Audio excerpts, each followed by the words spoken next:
રાજ ઠાકરે અને ઉદ્ધવ ઠાકરે પોતાની જે જમીન શોધે છે રાજકીય અને પોતાનું જે અસ્તિત્વ મટી ગયું છે. મનસે એટલે તમને આંકડા જોવા મળશે તો 0-0 જ મળશે. તમે કોઈ પણ સાલમાં જોશો તો મનસે પાર્ટી એક લોકસભા જીતી નથી.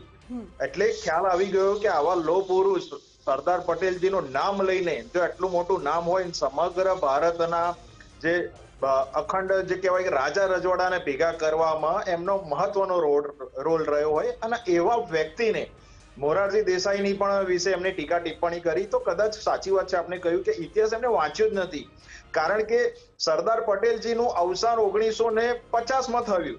હવે 1 મે 1960 ના રોજ ગુજરાત અને મહારાષ્ટ્ર અલગ પડ્યું તો ભાઈ આ સરદારજીની અને સરદારજી તો જે ભાષાકીય જે 1960માં અલગ થયું, બધા રાજ્યો જે અલગ થયા ભાષાકીય, એમાં એ વિરોધ કરતા હતા.